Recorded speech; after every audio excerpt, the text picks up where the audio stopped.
Dropper का math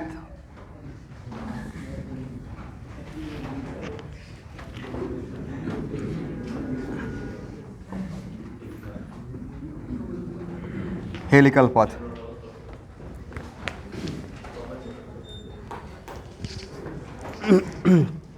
पहला point बनाइए, if velocity of charge is not perpendicular to the magnetic field,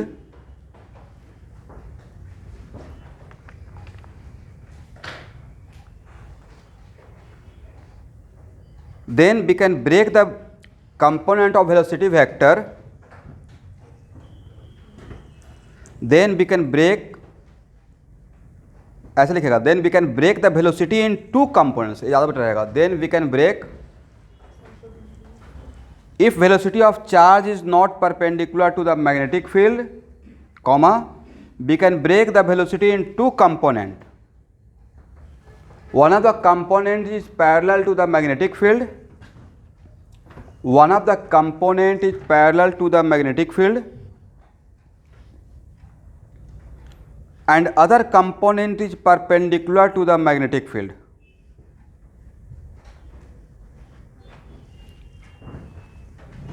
एक और पॉइंट बनाइए, the component parallel to the magnetic field, the component of velocity which is parallel to the magnetic field remain unchanged, remain unchanged.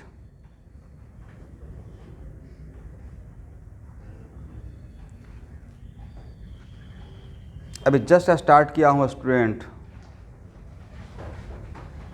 Remain unchanged को लिखिए, बाद में समझाएंगे क्यों unchange है। किसी डायरेक्शन में एक्सेशन अगर जीरो तो उस डायरेक्शन का वेलोसिटी का वैल्यू क्या रहता है, कांस्टेंट। तो रिमेन अनचेंज का मतलब यही रहा होगा। चलिए अब इसको समझते हैं।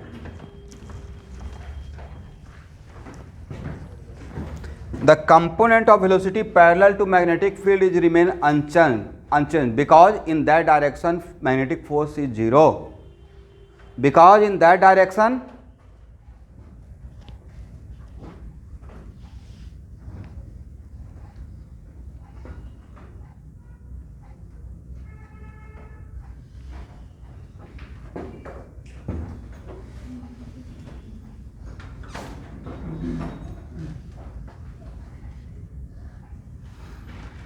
देखिए ये मेरा मैग्नेटिक, मान लेते हैं, let us suppose magnetic field मेरा व्हाइट बोर्ड के प्लेन में है, magnetic lines of force white board के प्लेन में है, और इस डायरेक्शन को for the sake of simplicity by axis मान लेते हैं, करेक्ट। और इस डायरेक्शन को क्या मान लेते हैं, एक्स एक्सिस। तो ये डायरेक्शन ऑब्वियसली क्या हो जाएगा, जेड एक्सिस। आपका मैग्नेटिक फील्ड किस डायरेक्शन के अलॉन्ग है, और यहाँ पे चार्ज पार्टिकल भी वेलोसिटी से, जिस चार्ज पार्टिकल का चार्ज क्यू है, इसको पॉजिटिव मान के काम करते हैं, मास एम है, एक थीटा एंगल बनाकर, कितना एंगल बनाया है, थीटा एंगल। इसका मतलब है कि अब मेरा वेलोसिटी वेक्टर और मैग्नेटिक फील्ड आपस में परपेंडिकुलर नहीं है, करेक्ट। तो इसका दो कंपोनेंट इमेजिन कर सकते हैं, और कंपोनेंट के फॉर्म में भी हम लोग काम करना चाहेंगे। और मेरा लेट अस सपोज मेरा वेलोसिटी वेक्टर भी व्हाइट बोर्ड के प्लेन में ही है, इनिशियली t = 0 पे, t = 0 पे। तो दो वेलोसिटी वेक्टर का दो थीटा मान लेते हैं दिया हुआ है, दो कंपोनेंट तो होगा। तो यहाँ पे भी पैरेलल को क्या बोलेंगे, भी कॉस थीटा, हाँ या ना। अब भी परपेंडिकुलर मतलब यहाँ पे बी फील्ड का भी साइन थीटा। तो वेलोसिटी का which component are responsible for magnetic force, देख लेते हैं एक बार। तो फोर्स के लिए तो आप ये लिखते हैं ना कि V = Q V × B, v cross b। और अगर कार्टेशियन सिस्टम में भी काम करना चाहेंगे तो v को V X I plus V Y J लिख सकते हैं, ये सोचकर कि आपका वेलोसिटी वेक्टर व्हाइट बोर्ड के प्लेन में है। आपको समझाने के पॉइंट ऑफ व्यू से मतलब आपका वेलोसिटी वेक्टर भी किस प्लेन में है, व्हाइट बोर्ड के प्लेन में, t इक्वल 0 पे, राइट। तो q V X I plus V Y J, last में सिर्फ कंक्लूजन दे दूंगा शॉर्टकट, उससे काम चला लीजिएगा, ठीक है। अब b के लिए क्या लिखेंगे, अब इसका क्रॉस प्रोडक्ट करें तो क्या होगा,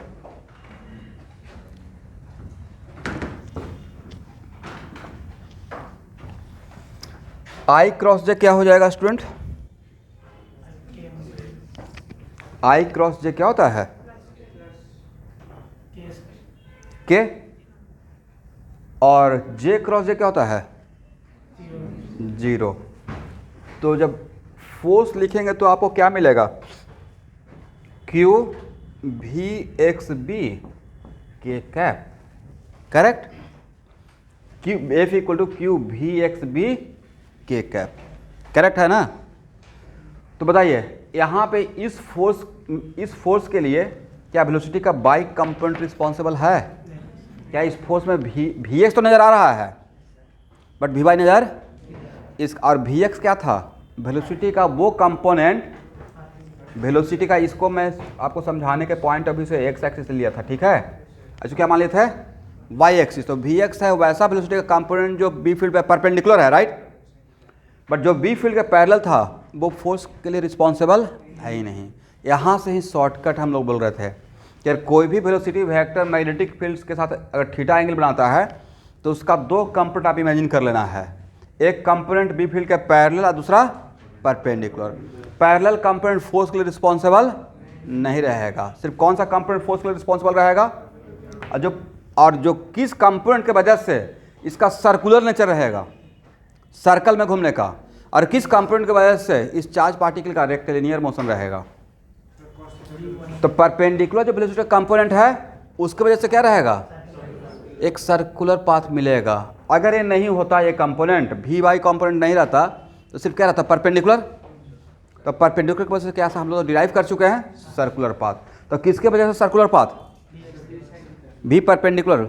इट इज नॉट कंपल्सरी कि ऑलवेज यहाँ पे साइन थीटा नजर आएगा, कंपल्सरी ये है कि भी परपेंडिकुलर, राइट। तो इसकी वजह से क्या रहेगा, सर्कुलर, और इसकी वजह से क्या रहेगा, रेक्टिलिनियर, करेक्ट है ना, हाँ या ना। चलिए तो एक लाइन लिखिए, the component which is the component of velocity vector. अच्छा एक मिनट यहाँ देखेंगे तो वेलोसिटी का फोर्स का वाई कंपोनेंट क्या है, फोर्स का बाई कंपोनेंट क्या है, 0 है, करेक्ट। तो फोर्स का बाई कंपोनेंट 0 है तो ए वाई भी 0 हो जाएगा। तो क्या बोल सकते हैं कि एक कंपोनेंट कांस्टेंट रहेगा, ठीक है, करेक्ट है ना। इसका मतलब है कि फोर्स ऑलवेज, तो एक्चुअल में अब जो आप देख रहे हैं वो एक सर्कल नहीं रहेगा, अब वो सर्कल नहीं रहेगा क्योंकि सर्कल तो बनेगा ही साथ में ऐसे ऊपर जाता रहेगा, राइट। इसका किस टाइप का मोशन रहेगा, यहाँ से जो मैंने दिखाया हेलिकल पाथ रहेगा। और ये हेलिकल पाथ के लिए इसका मतलब ये ऐसे यहाँ से शुरुआत करेगा और ऐसे घूमते हुए आगे की तरफ आएगा। कैसे आएगा, पीछे की तरफ जाएगा या आगे की तरफ आएगा, आगे तरफ, क्योंकि फोर्स का डायरेक्शन क्या है, along Z axis, positive Z axis. तो यहाँ से तो स्टार्ट तो करेगा बट ऐसे करते हुए ऐसे घूमते रहेगा, करेक्ट, ठीक है ना।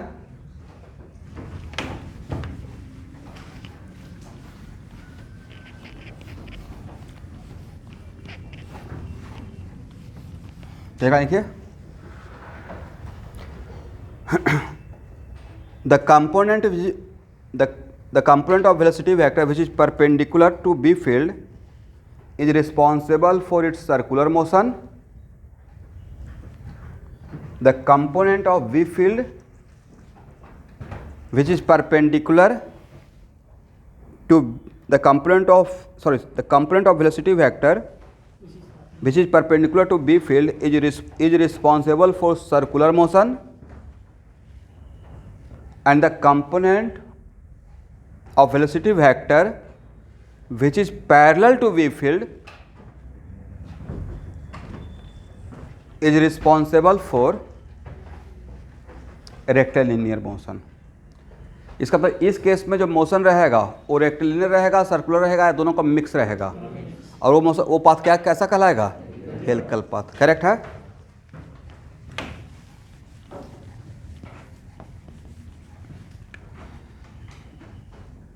तो यहाँ देखेंगे R इक्वल टू क्या हो जाएगा? R के लिए क्या फॉर्मूला था? अब डिराइव नहीं करूँगा दोबारा। Um, this is the original. वहाँ तो परपेंडिकुलर था इसलिए काम चल गया, बट अब यहाँ पे क्या लिखना है? एम भी perpendicular by Q B. Which component are responsible for circular motion? किसके वजह से रेडियस निकालेंगे? तो यहाँ पे भी लिखा है या भी परपेंडिकुलर? Q B. और this one is original, sine theta original नहीं है। साइन थीटा तो आपको डिपेंड करता थीटा ये है या ये है, राइट? इसलिए बेटर क्या रहेगा? ए लिखिए।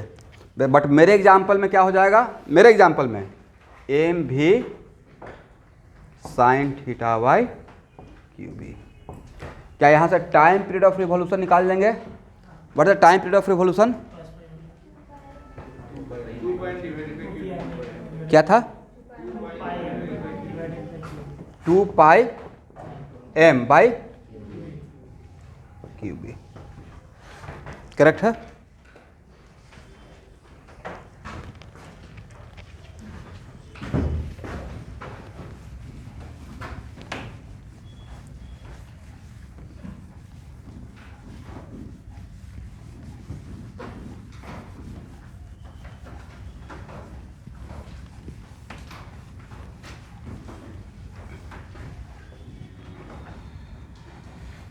यहाँ देखिए,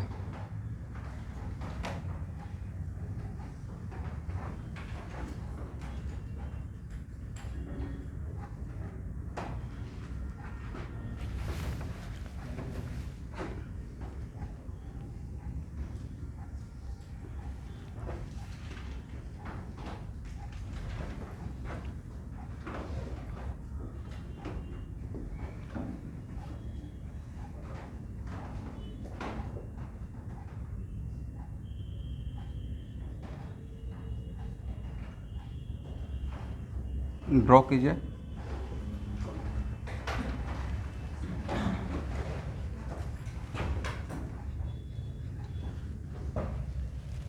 यहाँ देखिए ए पॉइंट, ध्यान से देखिएगा। ए पॉइंट देख रहे हैं? मान लेते हैं पार्टिकल मेरा यहाँ से ही स्टार्ट किया हेलिकल पाथ बनाना। करेक्ट? कहाँ से? यहाँ से। तो A point centre of the circle रहेगा क्या? Very good. ये बहुत बार आप देख चुके हैं कि जहाँ से भी पार्टिकल को मैं प्रोजेक्ट करता था, ऐसा बी फील्ड में या ऐसा बी फील्ड में, करेक्ट? चाहे ऐसे या चाहे ऐसे, ए बी लाइन से, राइट? तो जो सर्कल बनता था, ए पॉइंट सर्कल का सेंटर नहीं होता था, सरकमफ्रेंस का वन ऑफ द पॉइंट होता था। Correct? That's why A point, मानते यहाँ से हम सर्कुलर पाथ, यहाँ से हेलिकल पाथ बनाना स्टार्ट किया, तो ये जो पॉइंट है वो क्या पॉइंट है? सेंटर। क्या ये हेलिक्स स्प्रिंग का ज्योमेट्रिकल एक्सिस है, इस हेलिक्स का ज्योमेट्रिकल एक्सिस है, या सरकमफ्रेंस का पॉइंट है? सरकमफ्रेंस का पॉइंट है। सेंटर तो इसके बीच में रहेगा भाई। करेक्ट? समझ रहे हैं ना? तो सर ये मैटर करेगा? मैटर करेगा जब आप एच भी लगाइएगा। ठीक है, कहीं ना कहीं ऐसा रिक्वायरमेंट हो जाएगा, तो एक्चुअली इसका सेंटर इस लाइन पे रहेगा, बट ये क्या रहेगा? जहाँ से स्टार्ट कर रहे हैं, ये पूरा पॉइंट जो दिखा रहे हैं पाथ, वो सरकमफ्रेंस रहेगा। ठीक है, तो चलिए यहाँ से स्टार्ट किए, तो यहाँ से स्टार्ट के करने के बाद वापस पूरा कंप्लीट एक सर्कल के लिए कहाँ तक आना पड़ेगा? ऐसे ही। तो हम लोग कहाँ से कहाँ तक को वन कंप्लीट, या अब इसी को अगर मेजर करें, यहाँ से स्टार्ट करते हैं,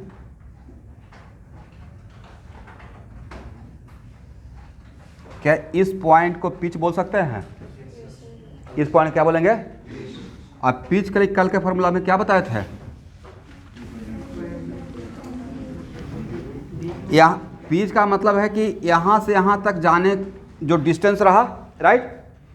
लेकिन it is very important to note that कि इस डायरेक्शन का, अरे जो बी फील्ड का पैरेलल जो वेलोसिटी का कंपोनेंट है उसको उस पर कोई और अगर वो भी पैरेलल टू बी फील्ड अगर वो वेरिएबल रहेगा तो क्या आपका इनफॉर्म पिच रहेगा या नॉन इनफॉर्म पिच हो जाएगा? नॉन इनफॉर्म पिच रहेगा, राइट, करेक्ट। या मान लेते हैं कि बी फील्ड के परपेंडिकुलर जो फोर्स लगा जिसके वजह से सर्कल बन रहा था, भी परपेंडिकुलर भी अगर आपका वेरिएबल रहा या वेरिएबल नहीं भी रहा, यही वेरिएबल होगा, ये तो कांस्टेंट है, लेकिन ये अगर वेरिएबल हो जाए तो क्या रेडियस सेम रहेगा?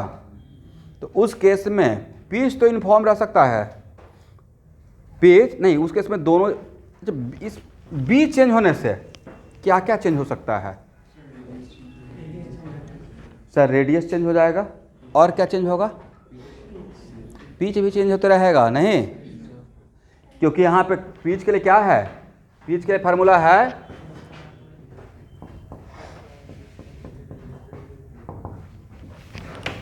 टू कॉन्जिक्यूटिव, यहाँ एक मिनट देखिए, टू कॉन्जिक्यूटिव टर्न के बीच का गैप, टू कॉन्जिक्यूटिव टर्न के बीच का gap, that is called what? Pitch. तो इस केस में हम लोग ये लिखेंगे ना, भी parallel into time period of revolution. तो अगर टी चेंज होते रहेगा, बी चेंज होने से टी भी तो चेंज हो जाएगा।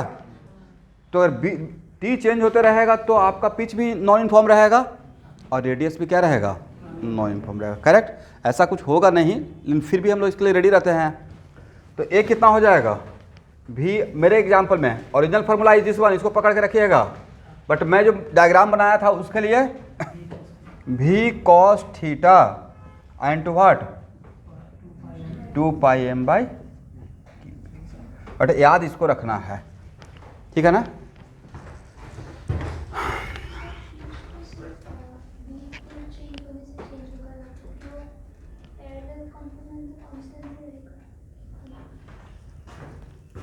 तो इसलिए बी नहीं, मान लेते हैं कि अभी तो सिर्फ फोर्स के नाम पे सिर्फ बी है ना, इस कंपल्सरी कि सिर्फ फोर्स के नाम पे सिर्फ बी हो। मान लेते हैं कि बी फील्ड, हालांकि उस पर अभी क्वेश्चन नहीं लेना चाह रहा हूँ, एक फोर्स मैं इधर इलेक्ट्रिक फील्ड भी लगा दिया, क्या लगा दिया? बी तो था ही, साथ में और क्या लगा दिए? ए फोर्स, ऐसे ई और क्या? बी, करेक्ट है।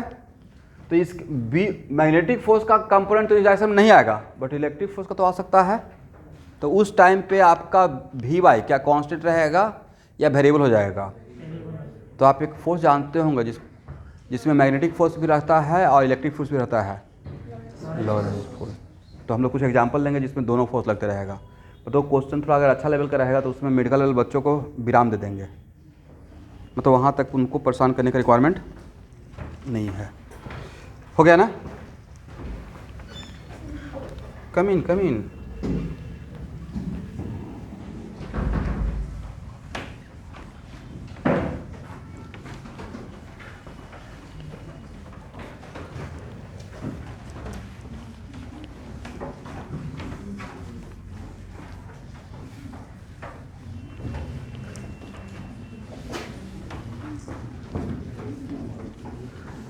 ऐसा क्लास नेक्स्ट टाइम से बिल्कुल नहीं करने का किसी को रिक्वायरमेंट है कि एक क्लास घर से कर रहे हैं और दूर है तो दूसरा क्लास के लिए भाग दौड़ कर रहे हैं। एक क्लास घर से कर रहे हैं तो दूसरा क्लास भी, क्योंकि उसमें बहुत आपाधापी हो जाता है, नहीं निकल रहे हैं क्लास किए फिर भाग रहे हैं, पूरा दिमाग एक्साइटेड। मैं आपके लिए नहीं बोल, आपके कंफर्टेबल जोन के लिए बोल रहा हूँ।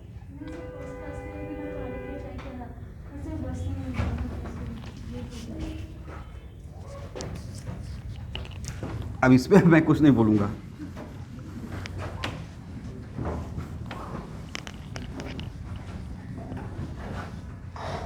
ऐसे बाय द वे कहाँ से बस नहीं मिलती है?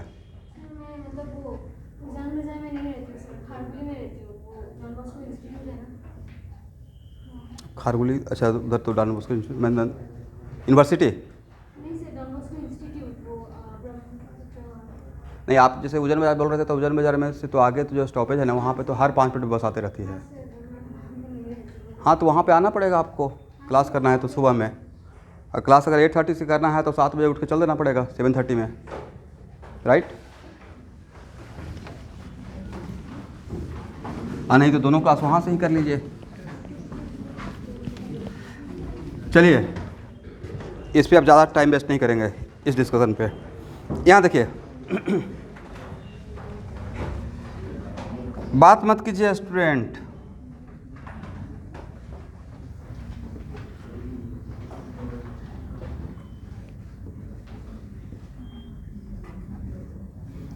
मैंने आपके सामने एक डायग्राम बनाया, करेक्ट,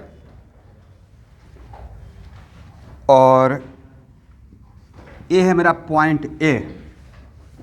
पॉइंट ए से स्टार्ट करते हुए और इस डायरेक्शन को एक्स एक्सिस है। एक पाथ बनाइए तो कैसा पाथ बनेगा, थोड़ा सही रिप्रेजेंटेशन करते हुए।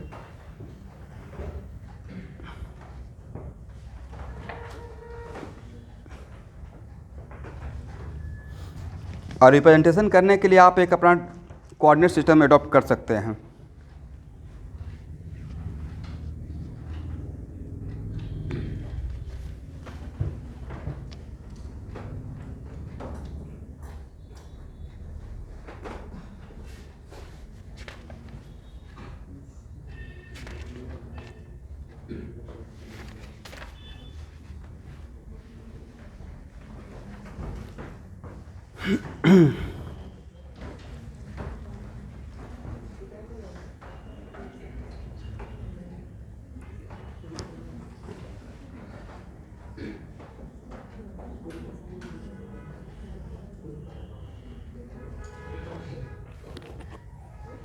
ऐसे यहाँ स्प्रिंग नहीं बना देना है प्रॉपर डायरेक्शन के साथ।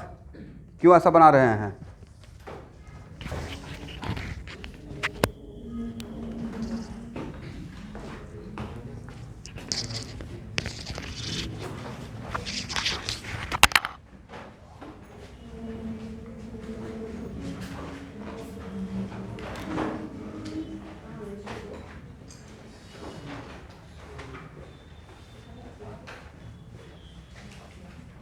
ये तो पता है ना कि कौन सा कंपोनेंट क्या करेगा।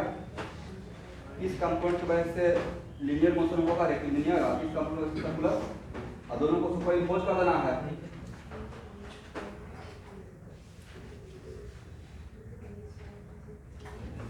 अब पॉइंट ए से स्टार्ट किया, राइट, तो पॉइंट ए जितना भी हेलिकल पाथ रहेगा उसका सरकमफ्रेंस रहेगा, राइट। उसी को लेते हुए मैंने एक सेक्शन आपके लिए ड्रॉ कर दिया।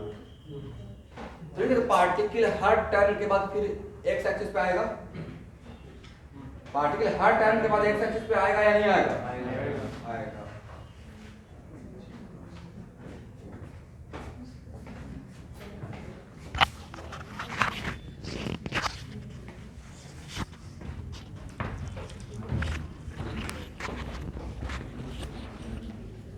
उनको बनाने दीजिए, आप बनाइए। हो गया? हाँ,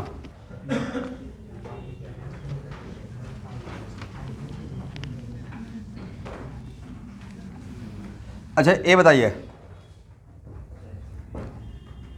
यहाँ से कैसे जाएं? ऐसे घूमना स्टार्ट करें या ऐसे? कैसे? तो एक्चुअल में यहाँ पे मान लेते हैं कि ये मेरा वाई एक्सिस है फॉर मोमेंट, तो ये रहेगा मेरा जेड एक्सिस, करेक्ट। ये वाई एक्सिस। तो it is very important to note that जो आपका सर्कल बनेगा वो सर्कल का प्लेन कौन सा प्लेन रहेगा। मानते कि रेक्टिलिनियर मोशन नहीं होता तो सर्कल का प्लेन क्या रहता? ठीक तो बोल रहे हैं, वाई जेड प्लेन रहता। कौन सा प्लेन रहता? वाई जेड, क्योंकि वो एक्स एक्सिस पे क्या रहता? एक्स एक्सिस पे परपेंडिकुलर, करेक्ट है ना। इसका दो कंपोनेंट, इसका एक कंपोनेंट क्या रहेगा? भी परपेंडिकुलर भी वाई, और ए क्या रहेगा? भी पैरेलल, करेक्ट। तो मुझे लगता है कि यहाँ से अब t इक्वल 0 पे इस केस के लिए जो फोर्स लगेगा वो फोर्स ही डिसाइड कर देगा कि सेंटर किधर था, करेक्ट। तो सेंटर अंदर था या बाहर था वहाँ से डिसाइड हो जाएगा। तो F इक्वल टू क्या होता है? F equal to Q V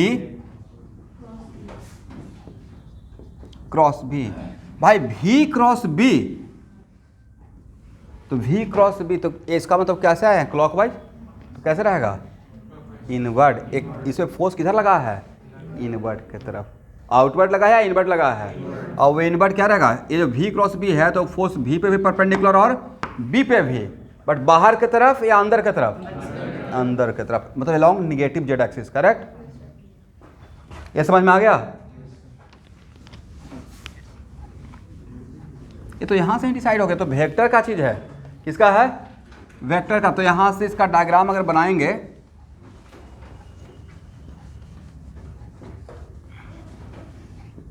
तो मुझे लगता है कि यहां से अंदर जाना स्टार्ट करेगा, किधर जाना स्टार्ट करेगा, बट सर्कल कंप्लीट करेगा या अंदर जाते हुए आगे भी बढ़ते रहेगा।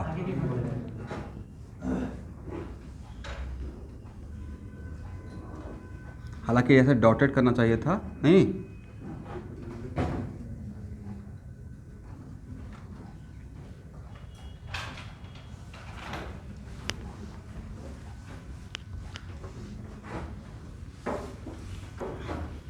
सेंटर अंदर में रहेगा, सेंटर क्या रहेगा व्हाइट बोर्ड के अंदर रहेगा। करेक्ट है ना।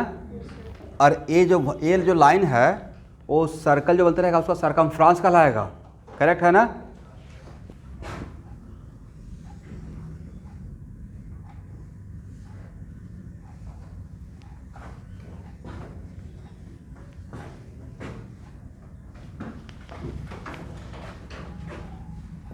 यहाँ देखिए ये है ए, ये है A1, ये है A2, ये है A3। तो ए एक्चुअल में A1 ए के बाद वापस यहाँ से कंप्लीट वन सर्कल नहीं लगता है कि कंप्लीट वन सर्कल कहाँ पे दिखाई पड़ेगा। देखिए तो स्टूडेंट मेरे डायग्राम में यहाँ से यहाँ तक आए, यहाँ से यहाँ वापस डायग्राम के अकॉर्डिंग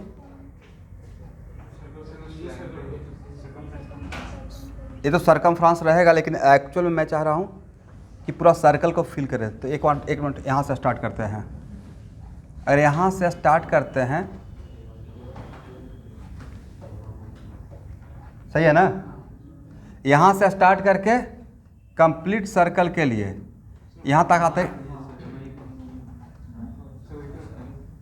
कंप्लीट सर्कल हो जाएगा पक्का।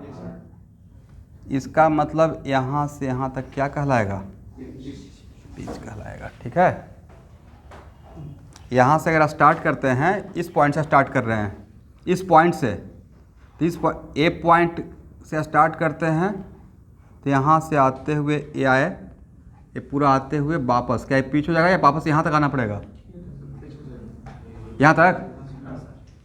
This is called pitch.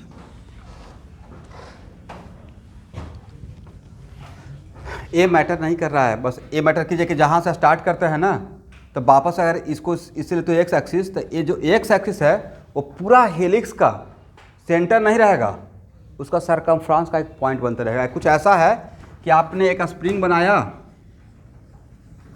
तो ये स्प्रिंग का क्या ज्योमेट्रिकल एक्सिस रहेगा, या उसका उस स्प्रिंग का सर्कल का क्या रहेगा, सरकमफ्रेंस का पॉइंट रहेगा। ठीक है, कुछ ऐसा सिचुएशन है। समझ में आ गया है। चलिए, इस एक क्वेश्चन इतना ही डिजर्व करता था आपको इसमें, लेकिन पूछा जाएगा इसमें दो ही चीज़ पूछा जा सकता है ना, टाइम पीरियड ऑफ रिवोल्यूशन और क्या पूछा जाएगा, पिच और radius of helical path, radius of helical path. हाँ,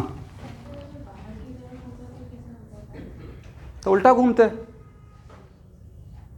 घूमना, ये 3 डायमेंशनल डायग्राम है, इसको आप दिमाग में इमेजिन कर लीजिए। Correct.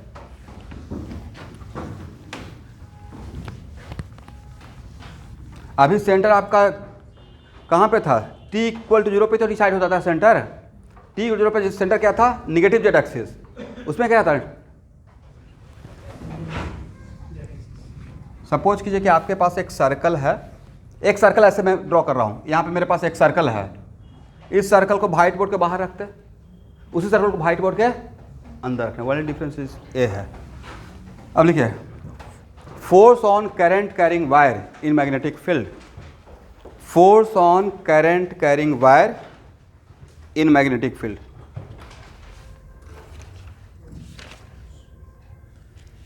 Force on current carrying wire in magnetic field.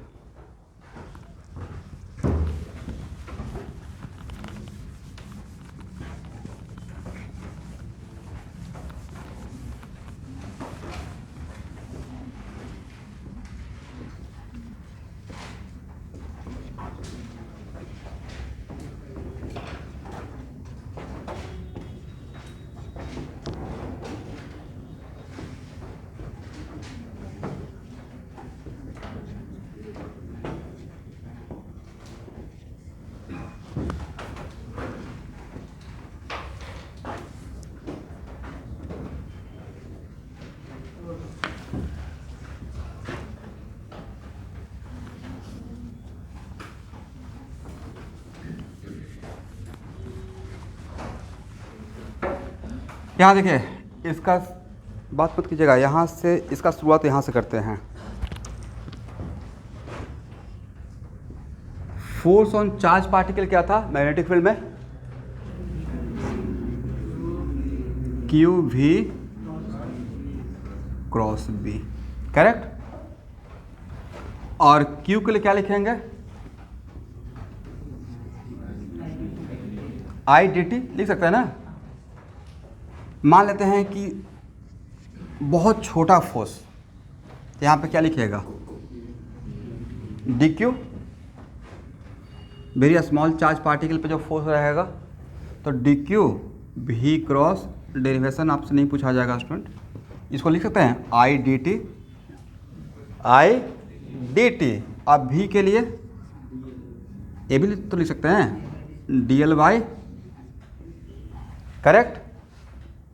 और ऐसे कैंसिल नहीं करते हैं, लेकिन आपको समझाने के लिए कैंसिल तो कर सकते हैं, करेक्ट है ना। तो D F equal to I D L cross B.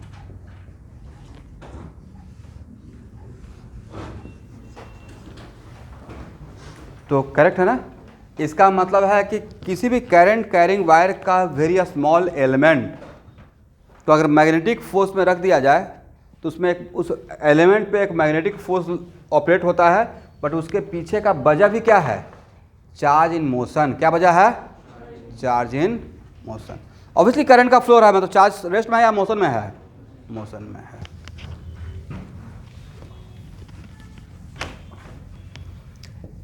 यहाँ देखिए, ये आपका डिफाइनिंग इक्वेशन है।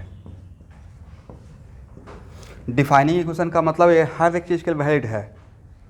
यहाँ पे करंट और बी फील्ड कांस्टेंट हो भी सकता और नहीं भी हो सकता है, करेक्ट है ना। इवन डीएल भी कांस्टेंट हो भी सकता और डीएल का कांस्टेंट होने का मतलब क्या है? कि उसका सेक्शन सेम लेते रहें और डायरेक्शन सेम हो, सेक्शन भी सेम हो और डायरेक्शन में क्या हो। फॉर एग्जाम्पल, अब इसमें फर्स्ट केस बनाते हैं। यहाँ तक सबको समझ में आ गया? बहुत इंपॉर्टेंट है। If I is constant and B is also constant, मैंने दोनों को कांस्टेंट मान लिया। किसको किसको कांस्टेंट मान लिया? तो D F equal to what? I D L cross B. और मैं एक डायग्राम ले रहा हूं आपको समझाने के पॉइंट ऑफ व्यू से। ऑनलाइन स्टूडेंट आप लोग को नजर आ रहा है?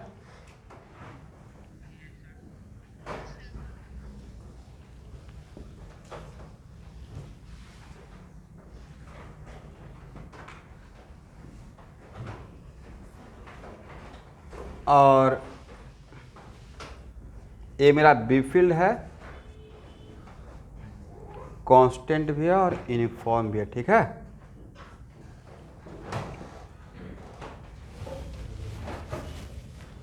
यहाँ पे डायरेक्टली ए लिख देते हैं, बी और एक कांस्टेंट। इसमें करंट आई का फ्लो हो रहा है और ये मेरा वायर इनफाइनाइटली लॉन्ग नहीं है, मतलब ये वायर मेरा सी से डी तक है, फाइनाइट वायर है, बट एक कर्व शेप में है। कौन सा शेप में है? तो कर्व शेप में है तो क्या डीएल आपका कांस्टेंट रहेगा? डीएल तो वेक्टर सेंस हो गया ना, यहाँ पे क्या सेंस हुआ? Vectorial sense. बट ये मेंशन किया हुआ है कि करंट कांस्टेंट है। इस वायर के ईच एंड एवरी सेक्शन में करंट इज कीपिंग, ऐसा नहीं भी हो सकता है, ऐसा नहीं भी हो सकता है। ये बात समझ में आ रहा है? लेकिन यहाँ पे मैंने क्या कर दिया, करंट इज कीपिंग कांस्टेंट, क्योंकि 90% में मेडिकल के लिए तो ऐसा ही रहेगा। तो जब यहाँ से यहाँ तक मुझे फोर्स निकालना है सी से डी तक, इस पूरे यहाँ से यहाँ तक लेकर, तो आप तो सबसे पहले एक सेक्शन डिसाइड कर रहे हैं। आज इस सेक्शन में डीएल का डायरेक्शन तो ये है स्टूडेंट, डीएल का डायरेक्शन करंट के डायरेक्शन में ही मानते हैं, तो दिस इज योर डीएल। जब इंटीग्रेट करेंगे तो कहाँ से कहाँ तक? सी से डी तक जाना पड़ेगा। कहाँ से कहाँ तक? सी से डी तक। तो इंटीग्रेशन में क्या आई को बाहर ला पाएंगे? क्या बोलकर बाहर लाइएगा? कांस्टेंट। करेक्ट? लिखिए यहाँ तक, डायग्राम भी बनाइएगा।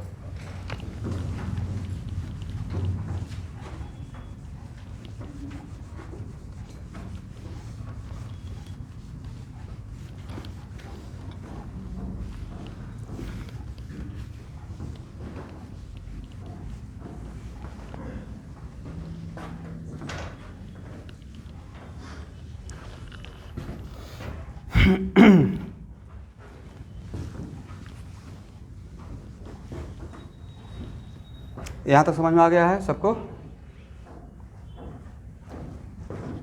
चलिए, तो डीएफ का integration F,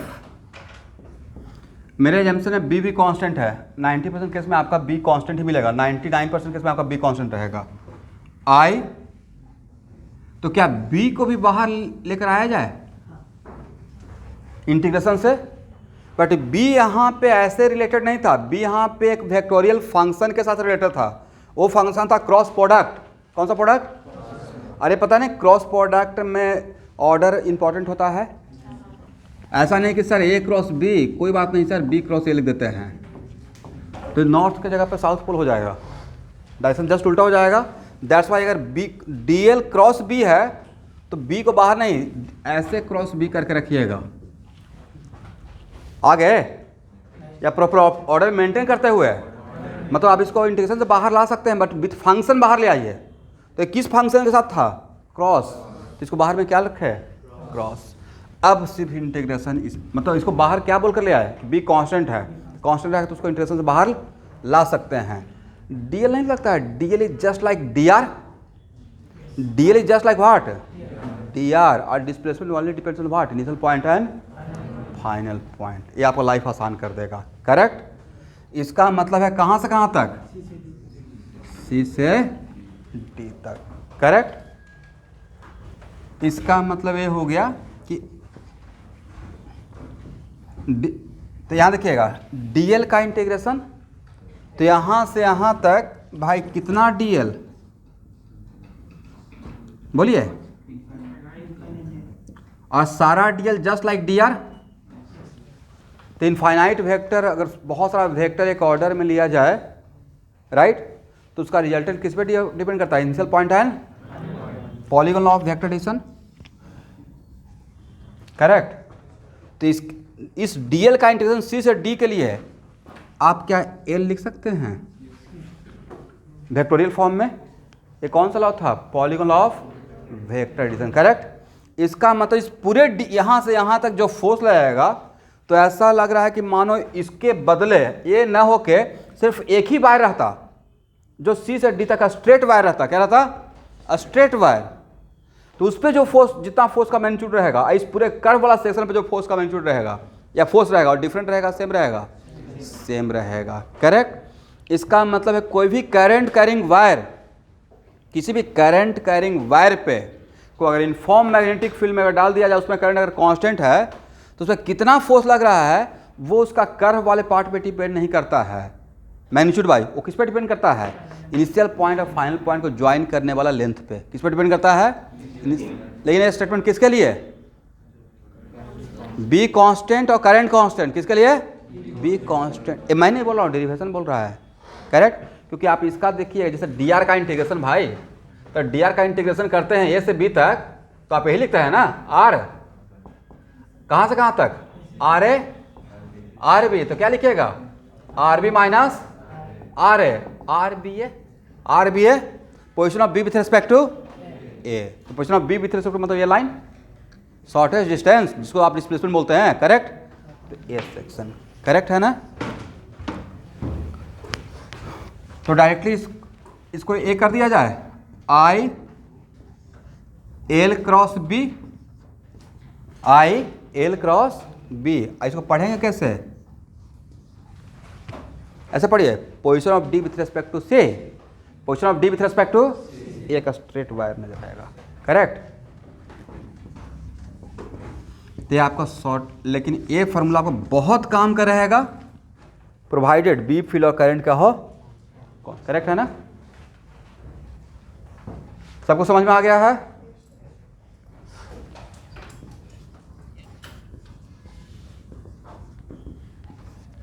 conclusion, if any current carrying wire placed in uniform magnetic field,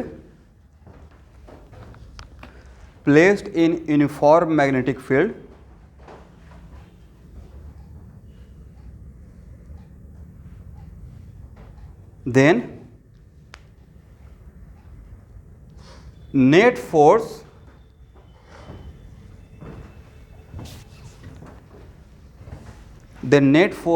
depends on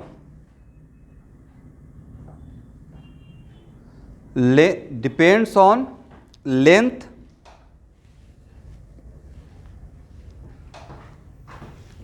between initial point and final point.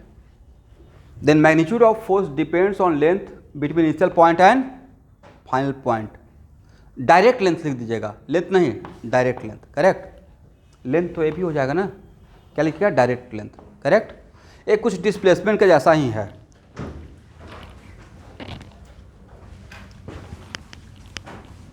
मतलब डीएल को यहाँ पे डीआर मान लीजिए, सबसे बेस्ट है डीएल को क्या मान लीजिए डीआर, तो ज़्यादा बेटर वे में आप सोच पाएंगे, करेक्ट।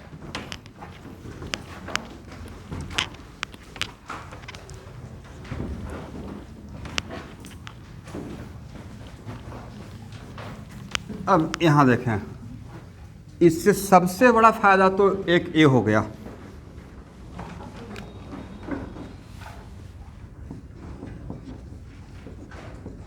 पहला इसका एडवांटेज ले लिया जाए। मान लेते हैं कि मेरा ये बी फील्ड है, डायग्राम बनाइए भाई।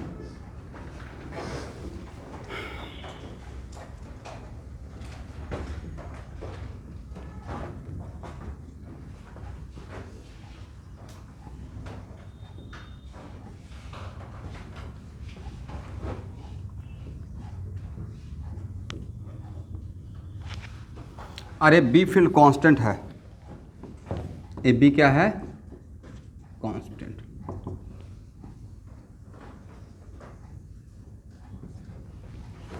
और आई भी कांस्टेंट है, करेक्ट, ठीक है ना।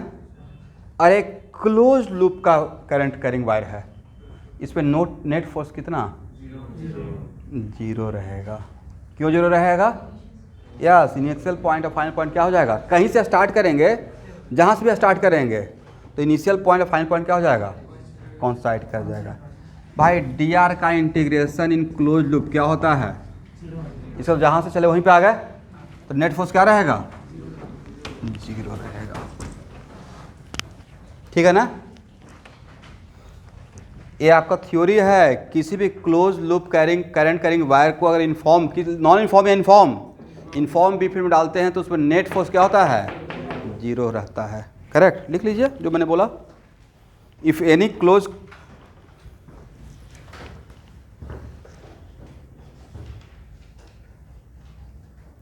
loop current carrying wire placed in uniform B field, then net force must be zero.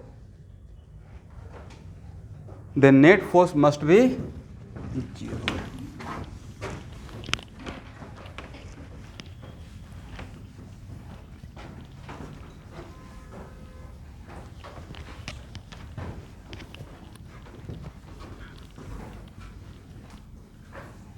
यहाँ से धीरे धीरे आपका EMI की तरफ भी शिफ्ट करेंगे। ये पता है ना कि नेट फोर्स 0 रहेगा। मैंने नेट टॉर्क नहीं बोला, नेट क्या बोला, फोर्स बोला है।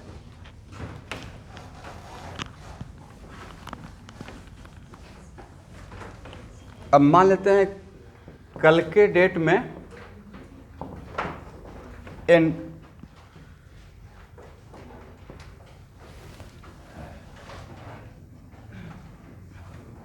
एक पूरे स्पेस में आउटवर्ड फील्ड है, आउटवर्ड मैग्नेटिक फील्ड, और इनफॉर्म है, लोहे का एक रिंग है। या ऑब्जेक्टिव अगर नीट के एग्जाम में आ गया, कैसा रिंग है, लोहे का एक वायर है या रिंग है, रिंग मान लीजिए, रिजिड रिंग।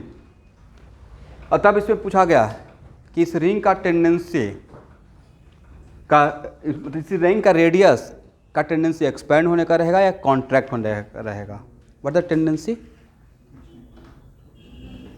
क्वेश्चन समझ में आया, क्या था क्वेश्चन।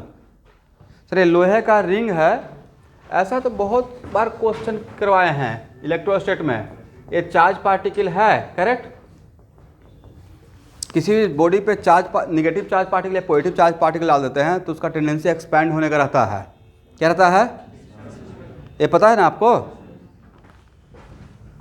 चलिए क्या रहेगा टेंडेंसी यहाँ पे। आए लोहे का, ऐसे ही नहीं, एक बार होता है कि बहुत सॉफ्ट है, ऐसे हो सकता है। मैंने बोला ये लोहे का रिंग है,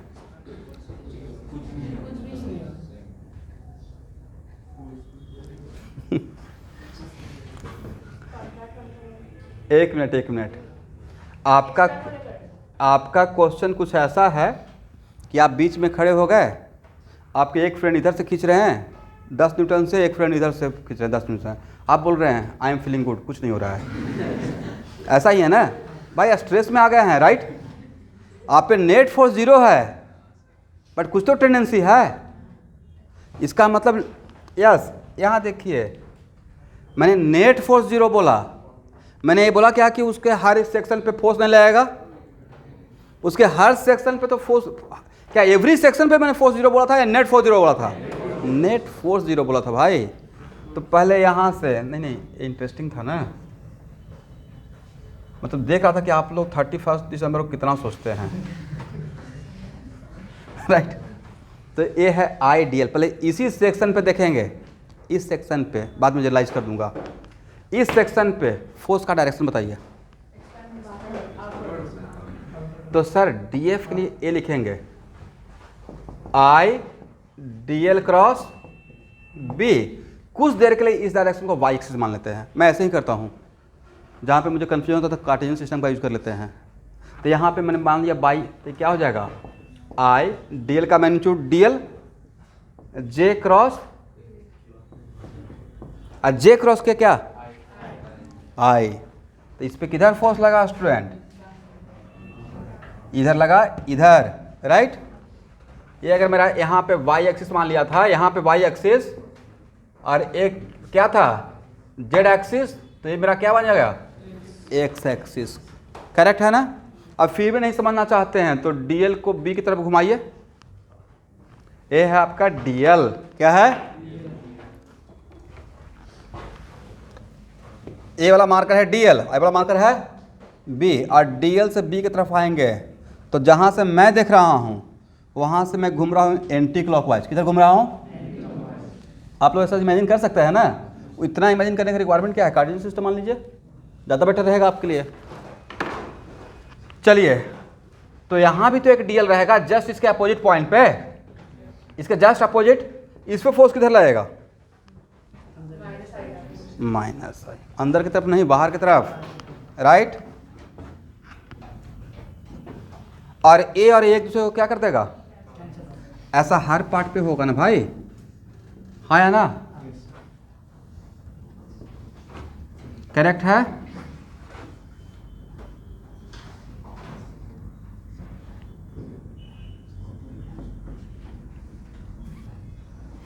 अब बताइए कैसा टेंडेंसी रहेगा, एक्सपैंड होने का रहेगा, हाँ या ना। तो आप लोग क्या सोचे सर फोर्स तो 0 है, तो फोर्स 0 है, नेट फोर्स 0 है, बट उसका each and every section force experience करेगा।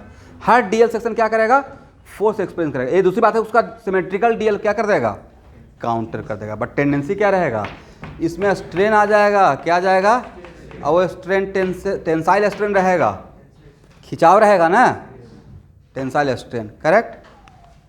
अब यहाँ पे एक जनरल कॉन्सेप्ट यहाँ देखिएगा,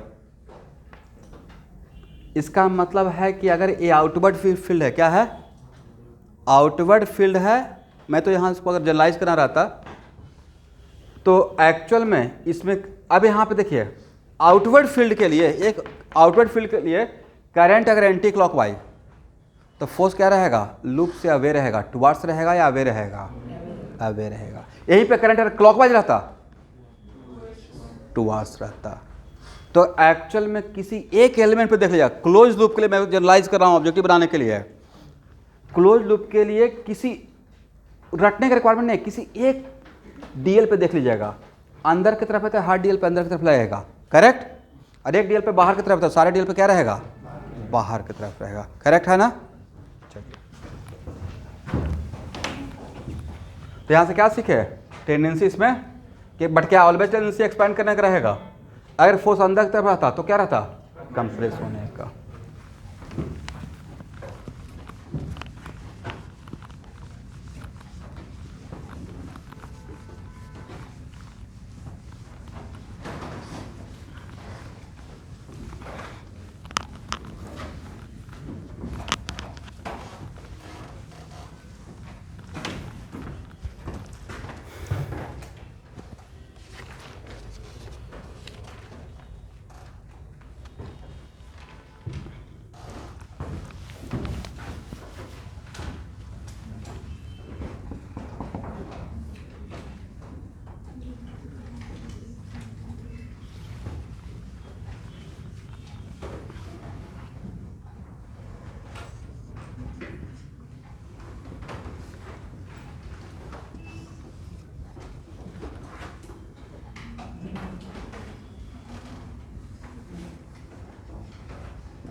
what is the net force and direction, ये हाफ ऑफ द सर्कल है, ठीक है, जिसमें करंट कांस्टेंट और बी फील्ड कांस्टेंट है।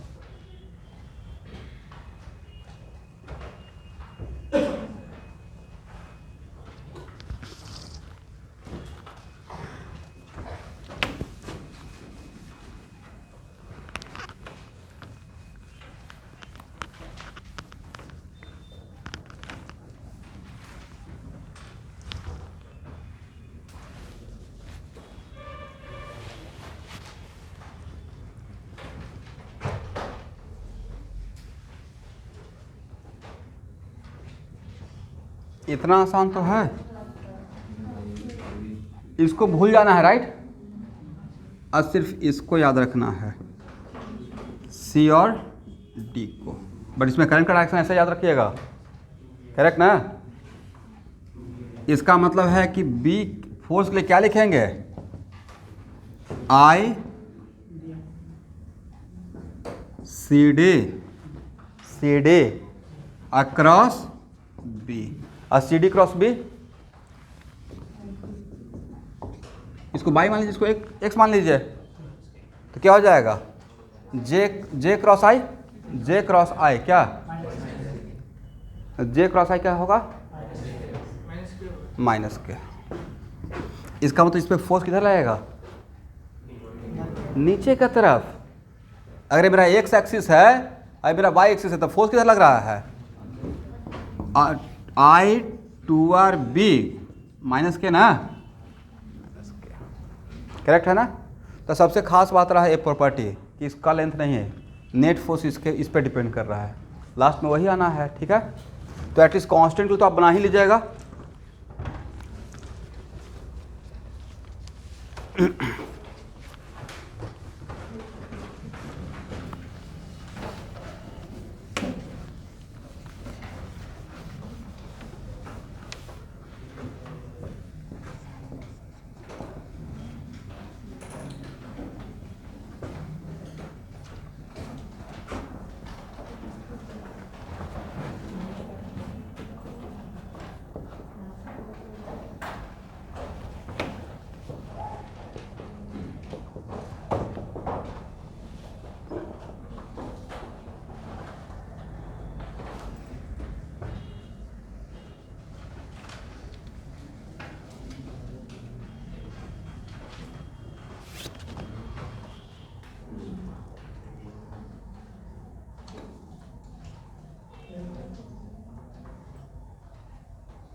बात मत कीजिए, बाकी सारा काम कर सकते हैं।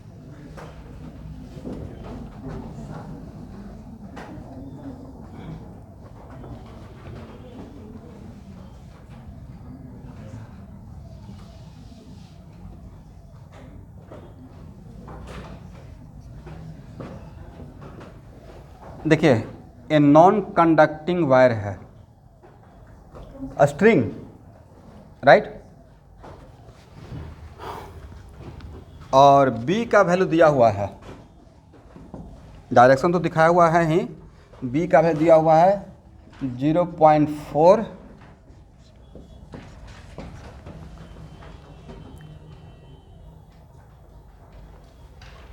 और GH का वैल्यू दिया हुआ है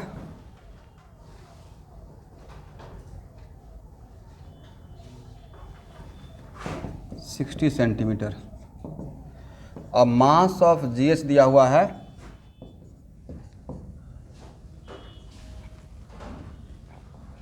10 ग्राम। Find out magnitude and direction of current in GH. Find out magnitude and direction of GH.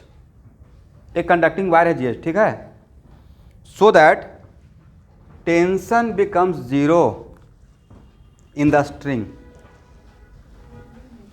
So that tension becomes 0 in the string.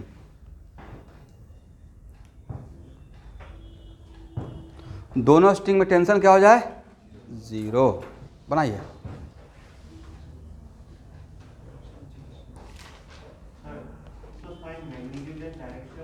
Current in GH, इस वायर में, ये मेरा स्ट्रिंग है नॉन कंडक्टिंग, ये है कंडक्टिंग, इसमें current flow हो सकता है, ठीक है।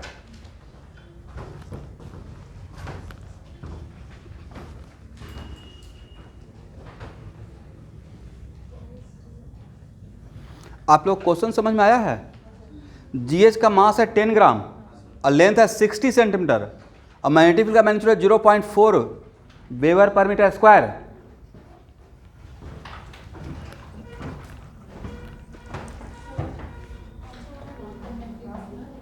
ए भाई सपोर्टिंग स्ट्रिंग है। क्वेश्चन एक बार प्लीज सुना कीजिएगा मेरे बातों को। कौन सा सपोर्टिंग स्ट्रिंग है? This one and this one. और जीएस मेरा क्या है? कंडक्टिंग। इसमें करंट का फ्लो करना है, ये नॉन कंडक्टिंग है।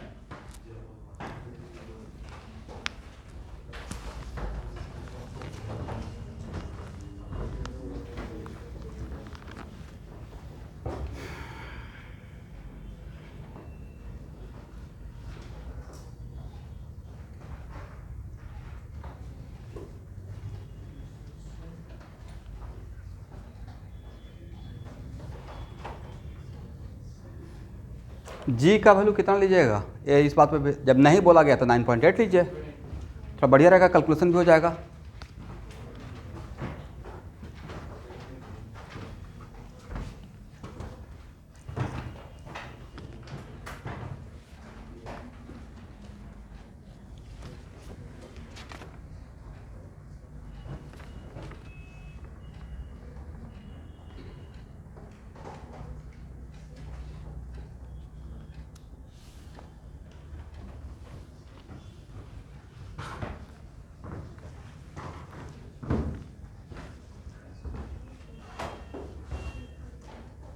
जब भी फोर्स वगैरह का डायरेक्शन नहीं पता चले तो कोऑर्डिनेट सिस्टम आना कीजिएगा।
सबसे पहले बताइए कि टेंशन का वजह क्या बना हुआ है।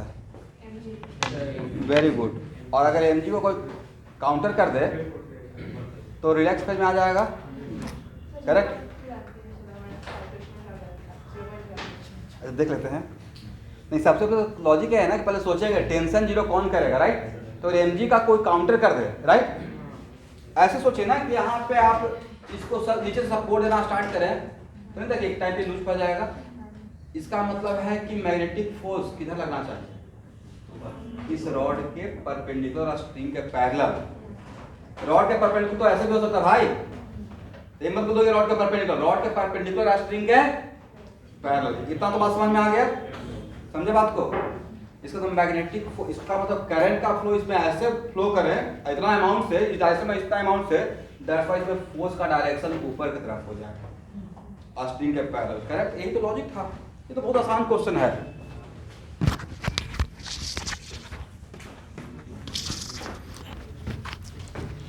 कैलकुलेशन कर लीजिएगा। तो देखिए इस क्वेश्चन में प्रॉब्लम सॉल्विंग पर्पस के लिए एक कोऑर्डिनेट सिस्टम मान लिया कीजिए, आपके लिए बेटर रहेगा। इसका मतलब ये हुआ कि mg अब फोर्स किधर, मैग्नेटिक फोर्स ऊपर की तरफ, राइट। और टेंशन भी तो ऊपर ही लग रहा था, टेंशन को तो जीरो करना था, राइट। इसको गायब करना था। दैट्स वाई कि विदाउट स्ट्रिंग, स्ट्रिंग को यहाँ से कट भी कर दें तो बिल्कुल उसी फेज में हैंग किया हो रहा है, करेक्ट। दैट्स वाई यहाँ पे बोल सकते हैं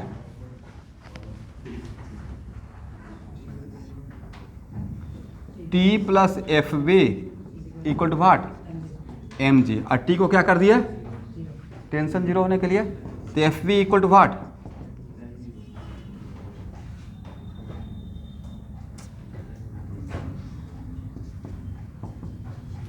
ये ना। इक्विलिब्रियम में रहने का कंडीशन क्या है, इक्विलिब्रियम में रहने का कंडीशन है कि ऑल सारे फोर्स का सम क्या होना चाहिए, जीरो होना चाहिए, राइट। तो यहाँ पे F B plus M G equal to what, zero. Then F B equal to, तो इसका मैग्नीट्यूड कितना हो जाएगा, एम जी के मैग्नीट्यूड के बराबर। और डायरेक्शन एफ वी का, अब यहाँ देखिएगा, एक मिनट, आप यही लिखेंगे ना, I L cross B, I L cross B. I इसके लिए आप I N cap cross B कितना, minus K, correct. I A magnitude हो गया जी एच बी, करेक्ट। और एन क्रॉस माइनस के, और डायरेक्शन तो पता है प्लस जे। इसका मतलब इसका क्रॉस प्रोडक्ट जे के बराबर आना चाहिए। तो इसके लिए इसको क्या होना पड़ेगा, तो आई क्रॉस माइनस के क्या होता है, इस ये पता है ना कि फोर्स का डायरेक्शन तो पहले से आपको पता है, राइट। तो N cross minus K equal to what, J. देन यहाँ से एन कितना, सही है ना, यहाँ से निकल गया, करेक्ट। तो डायरेक्शन जी से एच की तरफ करंट रहेगा, करंट किधर रहेगा, और उसका मैग्नीट्यूड क्या यहाँ से निकाल लेंगे, मैग्नीट्यूड कितना रहेगा, आई जी एच बी, और ये किसके बराबर, एम जी के बराबर। और वेबर पर मीटर स्क्वायर क्या मैग्नेटिक फील्ड का ऐसा यूनिट है, मीटर स्क्वायर तो बोल रहे हैं, उसमें मीटर ही बोल रहे हैं, ऐसा सिस्टम दिख रहा है, राइट। तो यहाँ से सारा वैल्यू को, एम का वैल्यू किस में लीजिएगा, ग्राम में या केजी में, केजी में, और जी का वैल्यू 9.8। तो यहाँ से करंट निकल जाएगा। जी तो दिया हुआ है 60 सेंटीमीटर लेंगे या मीटर में कन्वर्ट करेंगे, मीटर में कन्वर्ट कर लीजिएगा। तो यहाँ से करंट का वैल्यू पता चल जाएगा। तो करंट और डायरेक्शन कहाँ से कहाँ तक, जिससे एच तक। तो 100, तो करंट का वैल्यू 0.48 एम्पियर। मेरा तो आंसर आया भाई 0.48 एम्पियर। इसको मैं भी कैलकुलेट किया था, जरा आप लोग भी देखिए तो मेरा सही है या गलत है।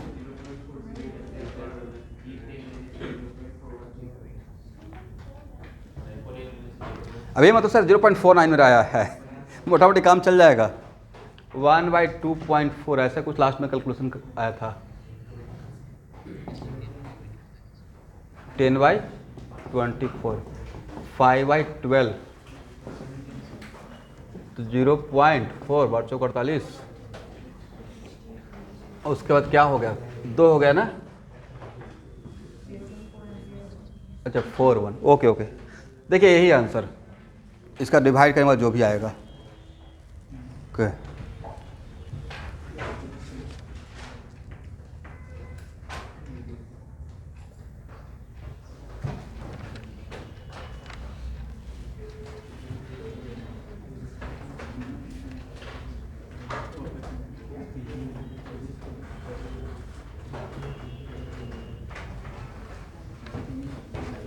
यहाँ तक ये हो गया ना।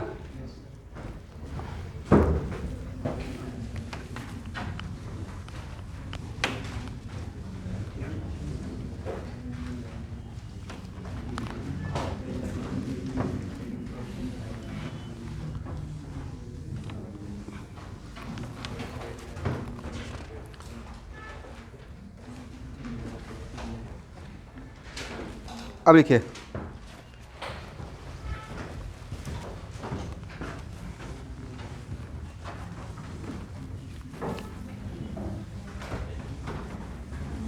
देखिए इस क्वेश्चन का लैंग्वेज नहीं बनाऊंगा, लैंग्वेज बनाने में बड़ा हो जाएगा, ठीक है।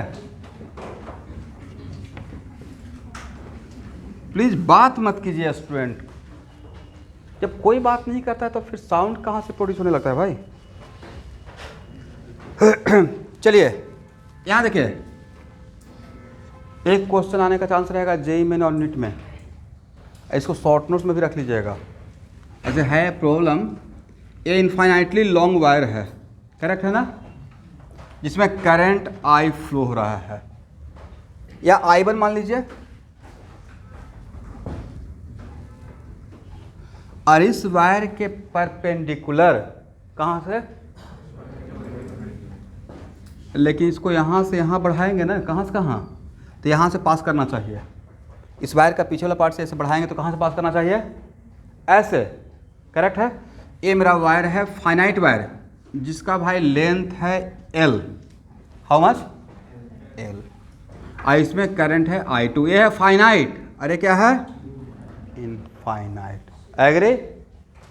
अब इसे मुझे जानबूझ के अगर क्वेश्चन को ट्विस्ट करना रहता तो मैं ये बोलता find the force on wire first due to wire second. मैं क्या कर रहा था, तो जानबूझ के आपको उलझा देते कि ताकि आप क्वेश्चन को इसको छोड़कर आ जाएं।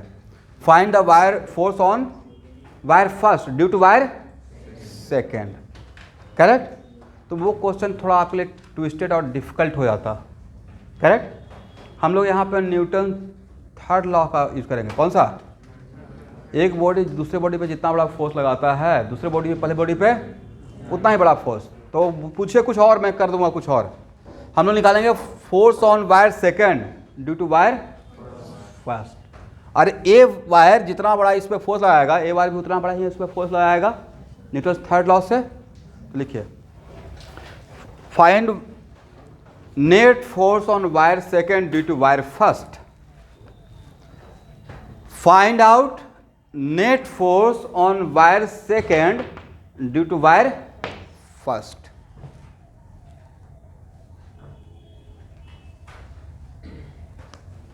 ये पता नहीं कि दो करंट कैरिंग वायर के बीच में फोर्स ऑफ अट्रैक्शन या रिपल्सन हो सकता है, और उसके पीछे का वजह, अच्छा लाइन करंट,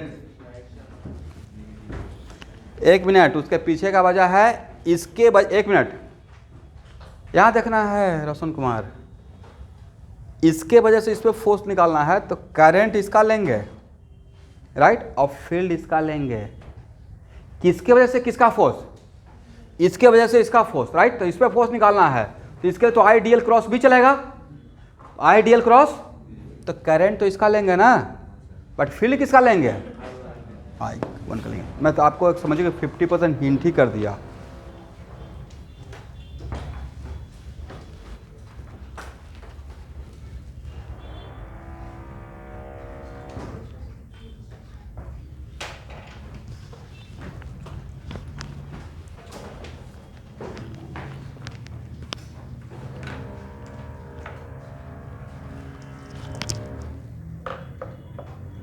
इसमें पेन चलाना पड़ेगा, इसका कोई शॉर्टकट नहीं है। जो सोच रहे हो कि फार्मूला लगा दें,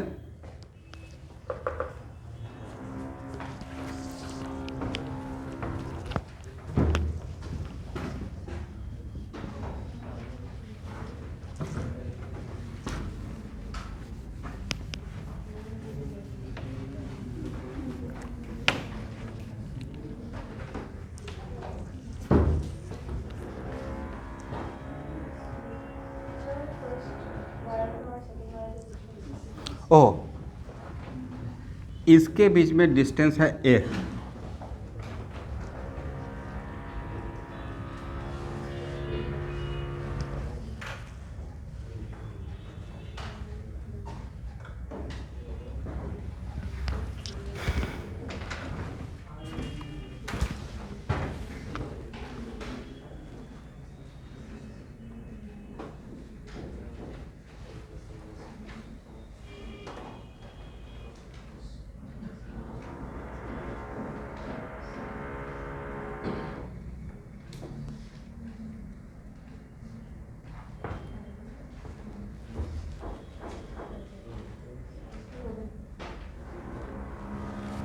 हो गया।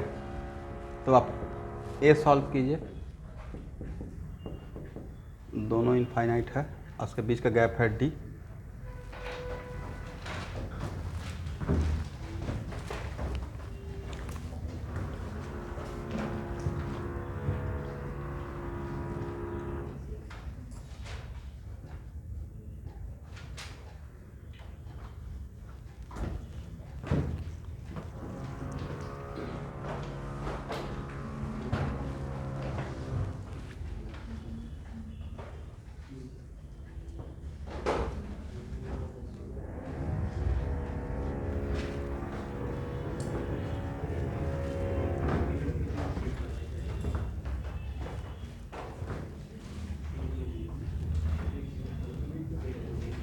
हो गया, वेरी गुड।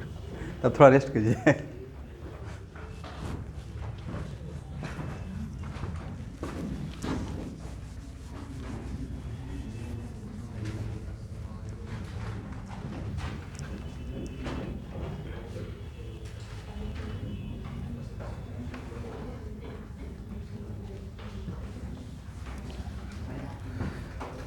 चलिए स्टूडेंट, यहाँ पे मैग्नेटिक फील्ड इनफॉर्म है या नॉन इनफॉर्म है? कांस्टेंट नहीं है, डायरेक्शन वाइज कांस्टेंट है। इसके ईच एंड एवरी पॉइंट पे डायरेक्शन सेम है, राइट? फील्ड किसका लीजिएगा? इस वायर का। तो इसका वजह से डायरेक्शन डिफरेंट है या सेम है? Fleming right hand thumb rule. तो इसकी वजह से यहाँ पे क्या रहेगा? Inward field. ये तो पक्का पता है ना, बट क्या फील्ड का मैग्नीट्यूड सेम रहेगा? नहीं रहेगा। वजह इनफाइनाइटली लॉन्ग वायर की वजह से फील्ड का फार्मूला क्या था? Mu naught I by 2 pi B 2 pi. तो यहाँ से सॉल्व करने का तरीका रहेगा, यहाँ देखिए, आप इसको बाई एक्सिस मान लीजिए ना, इसको क्या मान लीजिए? X axis, correct. Coordinate system ले लेते हैं। यहाँ से भाई एक्स पे डी एक्स विड्थ का एक एलिमेंट मान लीजिए। तो डी एफ इक्वल टू लिखेंगे क्या? I two D L cross B. अब यहाँ पे इंटीग्रेशन नहीं करना है, क्योंकि यहाँ पे इंटीग्रेशन कीजिएगा तो बी बाहर नहीं आ पाएगा। तो पहले इसका डॉट प्रोडक्ट, इसका क्रॉस प्रोडक्ट निकाल लीजिए। तो क्या लिख सकते हैं? आई टू, बोलिए, डी एक्स आई लिख सकते हैं ना? ये आई है यूनिट वेक्टर वाला, करंट नहीं। क्रॉस बी के लिए क्या लिखेंगे student? Sir mu naught I one by 2 pi x minus के। देखिए तो यहां तक मैंने सही लिखा। इसका फील्ड लिया और इसका करंट एलिमेंट लिया, राइट? हाँ ना, बोलिए भाई, क्या समस्या है आप लोग का? ना ये बोलते हैं ना आप लोग बोलते हैं। यहाँ तक समझ में आ गया सबको? और आई क्रॉस माइनस के क्या होता है? जे। इसका मतलब इस पे फोर्स किधर लगता रहेगा? ऊपर की तरफ, राइट? इसका मतलब है DF इक्वल टू, जो भी कांस्टेंट है उसको बाहर ले लेते हैं, या एक साथ लिख लेते हैं, mu naught I1 I2 by 2 पाई, उसके बाद dx by x J cap. Correct है? तो F इक्वल टू क्या लिखेंगे? Integration of DF। क्या का कांस्टेंट है? Mu naught I1 I2 by 2 पाई, और जे भी तो कांस्टेंट है, dx by x J cap. Correct? और लिमिट कहाँ से कहाँ तक? ए से ए प्लस एल, ए से ए प्लस एल तक। करेक्ट है ना? तो mu naught I1 I2 by 2 पाई, और 1 बाई एक्स का integration ln। Direct limit put कर दें? लिमिट पुट करने के बाद क्या नजर आएगा? 1 प्लस ए बाई एल। और क्या? This is the answer. तो ये क्या है? ये है force on wire second due to first. ये है force on wire second due to first.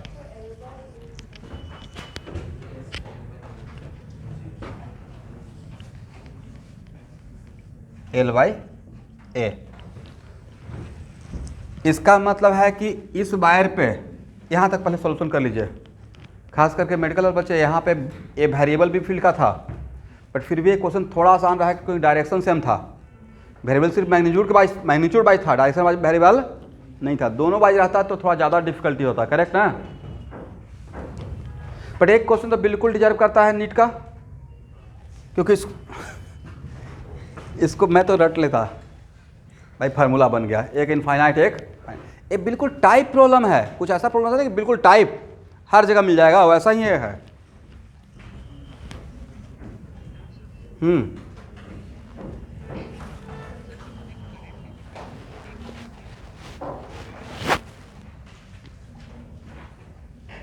एक इसका क्वेश्चन है, फर्स्ट क्लास में कहाँ थे?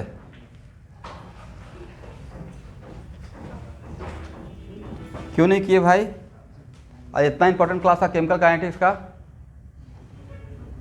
आप तो इतना कम डिस्टेंस पे हैं कि आप आ ही जाते हैं। चलिए फिर भी मैं आपको क्वेश्चन का आंसर, एक मिनट, अब क्वेश्चन का आंसर देता हूँ।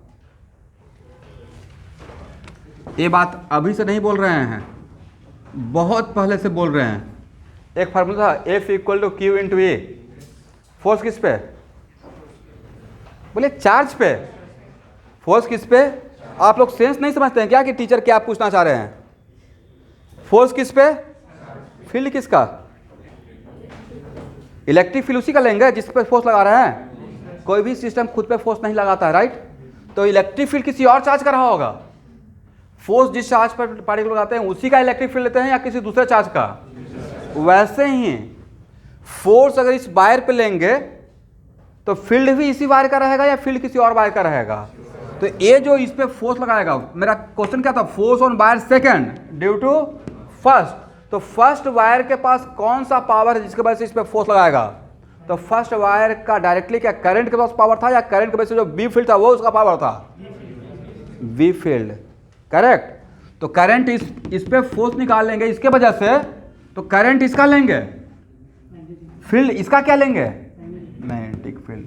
ये कुछ ऐसा बात बोल रहे हैं कि Q1 Q2 के बीच में, तो इस पे अगर फोर्स निकाल रहे हैं इसके वजह से, तो सर ये तो कूलम्स लॉ था।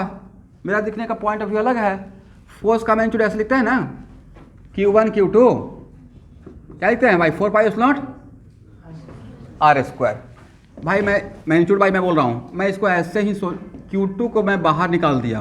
करेक्ट? इसको ऐसे भी तो सोच सकते हैं ना, हाँ या ना? Q2 into Q1 by 4 pi into R square. एक क्या कहलाएगा? Magnitude of electric field due to Q1, force on Q2, force on 2 due to 1, तो चार्ज ये Q2 2 सेकंड का, और फील्ड ए क्या क्या कहलाएगा? Field of first, field of first, correct. वैसे ही इसका फोर्स लगा। अब आपका आंसर, क्वेश्चन का आंसर मिला, ठीक है। चलिए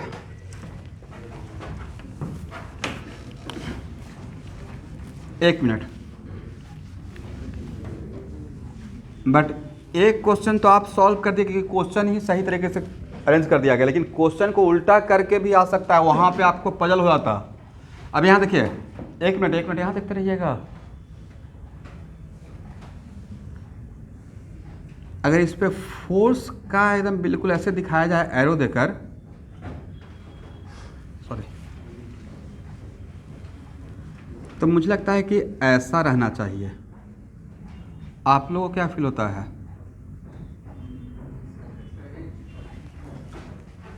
क्या हर जगह पे फोर्स का मैग्नीट्यूड सेम रहेगा या अलग अलग रहेगा? अलग अलग रहेगा। वजह, यहाँ पे फील्ड का मैग्नीट्यूड ज़्यादा है तो फोर्स का मैग्नीट्यूड भी क्या रहेगा? और जैसे फील्ड का मैग्नीट्यूड कम होगा, फोर्स भी क्या होते जाएगा? कम होते जाएगा, करेक्ट। तो यहाँ पे इनफॉर्म फोर्स नहीं लग रहा है। इनफॉर्म लग रहा है या नॉन इनफॉर्म लग रहा है? बट इसी को हटाकर नेट फोर्स बोल सकते हैं। ये मेरा नेट फोर्स लगा, फोर्स ऑन 2 ड्यू टू 1। तो इस पूरे यहाँ से माइनस इन्फिनिटी से लेकर प्लस इन्फिनिटी तक इस वायर पे भी तो एक फोर्स लगेगा, फोर्स ऑन 1 ड्यू टू 2, और दोनों का फोर्स का मैग्नीट्यूड क्या रहेगा? सेम। और डायरेक्शन जस्ट कौन से लॉ से? तो उल्टा ऐसे बोल दिया जाएगा क्वेश्चन के लिए, ठीक है। तो इसका लाभ उठाइएगा।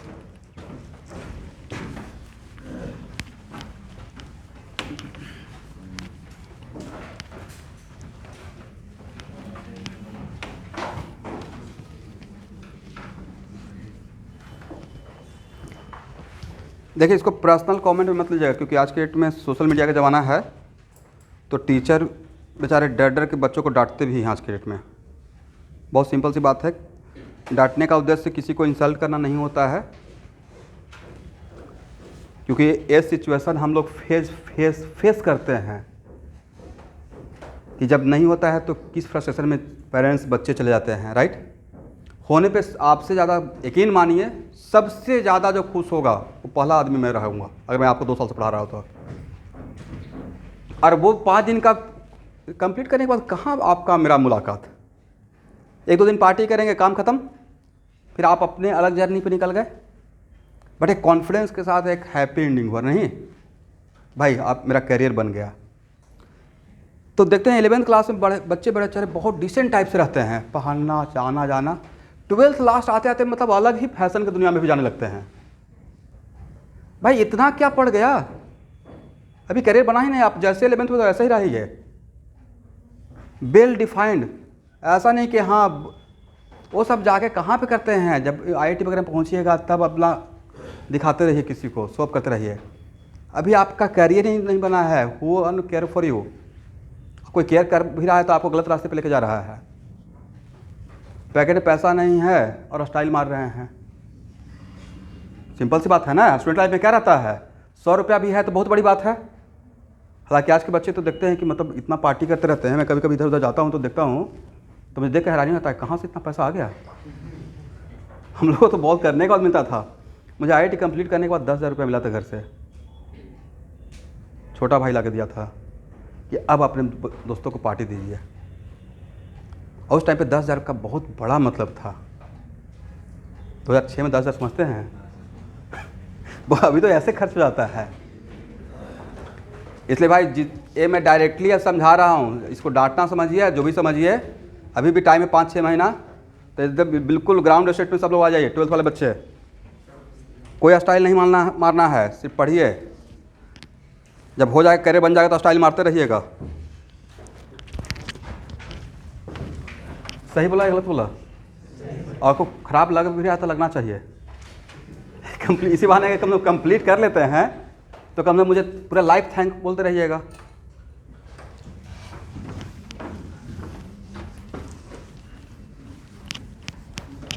एक सबसे पहला काम तो ये पेरेंट्स को करना चाहिए। भाई ये नहीं होता है कि आप कोचिंग में बच्चों को एडमिशन दे दिए बस काम ख़त्म हो गया। आपका भी उतना ही रिस्पॉन्सिबिलिटी है। डेली बच्चे को एक्टिविटी को 12th क्लास तक जब आप अपने पास रखते हैं, बैचलर लाइफ के लिए कहीं दिल्ली भेज देते पढ़ने के लिए तब अलग बात है। अपने पास रखते हैं डेली एक्टिविटी पे 12th क्लास तक या फिर ड्रॉपर तक भी, जब तक बच्चा करियर नहीं बनता है आप देखते रहिए उसका एक्टिविटी क्या है, आना क्या है, जाना क्या है, क्या कर रहा है, क्लास कर रहा है तो क्या क्लास कर रहा है, थोड़ा बहुत देखिए कम से कम। एज ए पेरेंट्स आप ही बच्चों से डर जाइएगा तो क्या उसको डांटिएगा।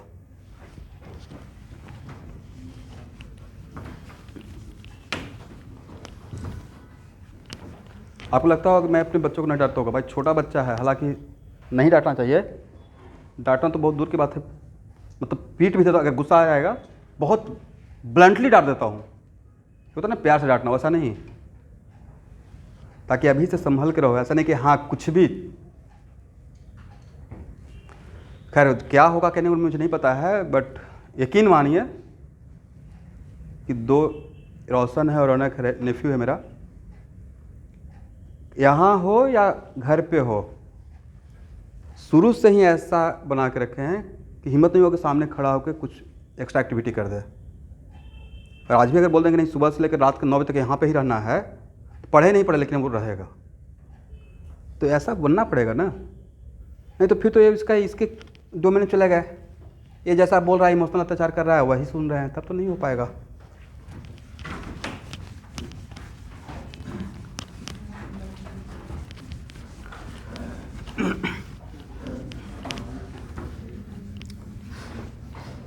चलिए तो आज का क्लास इतना ही, और सबको मेरे तरफ से आने वाला नए वर्ष का बहुत बहुत शुभकामना।